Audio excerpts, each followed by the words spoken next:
मेरे प्यारे बहन भाई और मित्रों, कैसे हो आप। आज हम बात करने वाले हैं सेफाब्लास्ट 250 mg टैबलेट के बारे में। इस टैबलेट को कब कैसे यूज नहीं करना चाहिए, इस वीडियो में आप पूरी जानकारी जानने वाले हो। चलिए दोस्तों स्टार्ट करते हैं। तो दोस्तों आप इसको बैक्टीरियल इन्फेक्शन में भी आप इसको ले सकते हो, या फिर यूटीआई इन्फेक्शन हो गया है उसमें भी आपको डॉक्टर इसको लेने की सलाह दे सकता है, या क्लेम आइडिया हो गया है उसमें भी डॉक्टर इसको लेने की सलाह दे सकता है, या फिर वैगिनल डाइजिस होना उसमें भी आप इसको ले सकते हो, डॉक्टर इसकी सलाह दे सकता है, या गोना होना इसमें भी आप इसको ले सकते हो, या पीआईडी होना इसमें भी डॉक्टर आपको लेने की सलाह दे सकता है। और इसी के साथ साथ दोस्तों महिलाओं के कमर दर्द होना या फिर उनके पिछले स्पाइन के हिस्से में दर्द होना उसमें भी डॉक्टर इसको लेने की सलाह दे सकता है। और इसी के साथ साथ दोस्तों डॉक्टर इसको यूरिन इन्फेक्शन में भी दे सकता है। और इसी के साथ साथ दोस्तों सर्विटाइटिस में भी डॉक्टर इसको दे सकता है। और इसी के साथ साथ दोस्तों रेस्पिरेटरी इन्फेक्शन क्लेमिडिल में भी डॉक्टर इसको देने की सलाह दे सकता है,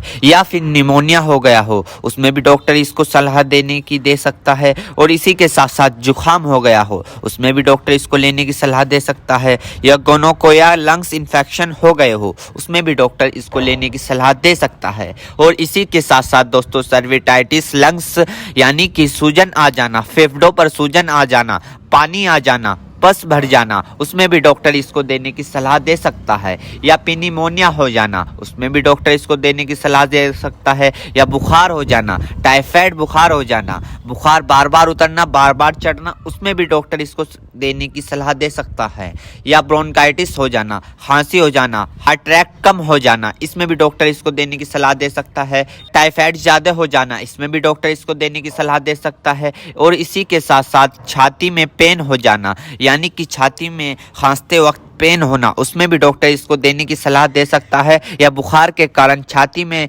दर्द हो जाना उसमें भी डॉक्टर इसको देने की सलाह दे सकता है, या फिर ब्रोंकाइटिस यानी कि सांस की नली में सूजन और ऐंठन सपन हो जाना इसमें भी डॉक्टर इसको देने की सलाह दे सकता है, या फिर टाइफाइड फीवर हो जाना। टाइफाइड फीवर में होता क्या है, मांसपेशियों में दर्द होने लगता है, हाथ पैरों में जलन सी महसूस होने लगती है, इसमें भी डॉक्टर इसको देने की सलाह दे सकता है। ये भी वहाँ पर काफ़ी अच्छा फायदेमंद देखा गया है। या दोस्तों ईएनटी इन्फेक्शन हो जाना यानी कि आपके कान में अगर मवाद आ रही हो या फुंसी निकल गई हो उसमें भी डॉक्टर इसको देने की सलाह दे सकता है, या नोजिया हो गई हो, बार बार जुकाम हो रहा हो उसमें भी आपको डॉक्टर देने की सलाह दे सकता है, या दांतों में कहीं पस बन रहा हो उसमें भी डॉक्टर इसको देने की सलाह दे सकता है, या सॉफ्ट इन्फेक्शन हो गया हो उसमें भी डॉक्टर आपको इसको देने की सलाह दे सकता है, या स्किन इन्फेक्शन हो गया हो, स्किन इन्फेक्शन यानी एलर्जी इचिंग फंगस हो गए हो उसमें भी डॉक्टर इसको देने की सलाह दे सकता है, या बोन जॉइंट बैक्टीरियल हो गया हो उसमें भी डॉक्टर इसको देने की सलाह दे सकता है,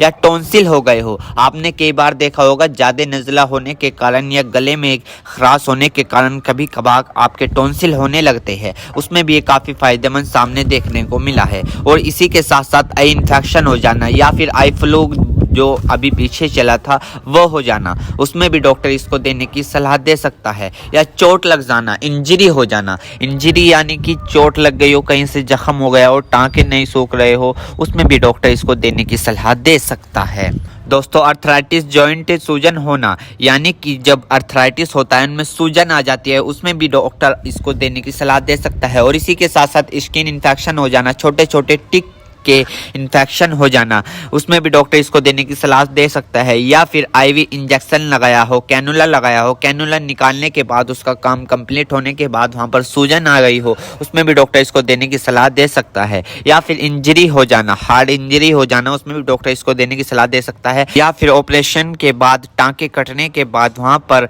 सूजन सी आ जाना उसमें भी डॉक्टर इसको देने की सलाह दे सकता है। एक बीमारी है दोस्तों मिडल ईयर इन्फेक्शन, इसमें भी आप इसको ले सकते हो, इसमें भी डॉक्टर आपको देने की सलाह दे सकता है, या फिर दोस्तों मिडल ईयर इन्फेक्शन हो जाना इसमें भी डॉक्टर इसको देने की सलाह दे सकता है। मेरे प्यारे बहनों भाइयों, आपको दो बात विशेष रूप से ध्यान रखनी है। नंबर 1, अगर आप इस प्रोडक्ट का यूज कर चुके हैं और आपको कोई भी परेशानी या किसी भी तरह के का अन्य साइड इफेक्ट दिखा है तो घबराए नहीं, तुरंत इस प्रोडक्ट को लेना बंद कर दे और अपने डॉक्टर से संपर्क करें। नंबर 2, किसी भी प्रकार की अन्य मेडिसिन या किसी भी अन्य प्रकार का कोई भी प्रोडक्ट अपने डॉक्टर के सलाह के नहीं लानी चाहिए, क्योंकि मरीज की कि पेशेंट की उम्र अकॉर्डिंग अंदर बॉडी में क्या चल रहा है, क्योंकि दोस्तों हर आदमी के अंदर अलग अलग हार्मोन्स होते हैं। उनके हार्मोन्स के ऊपर, उनकी उम्र के ऊपर, उनके वजन के ऊपर उनकी जांच करवाने के बाद डॉक्टर दवाइयां देता है। इसलिए दोस्तों पहले अपने डॉक्टर से परामर्श यानी कि संपर्क करें, क्योंकि दोस्तों जान है तो जहां है, वरना सब मिट्टी समान है। उम्मीद करता हूं दोस्तों अब आप समझ गए हो। तो दोस्तों इतनी सेफाब्लास्ट 250 mg टैबलेट की फुल इन्फॉर्मेशन, फुल जानकारी दोस्तों अगर आप हमारे चैनल पर नए हैं तो चैनल को सब्सक्राइब करें और इस वीडियो को ज़्यादा से ज़्यादा शेयर करें। थैंक यू, धन्यवाद।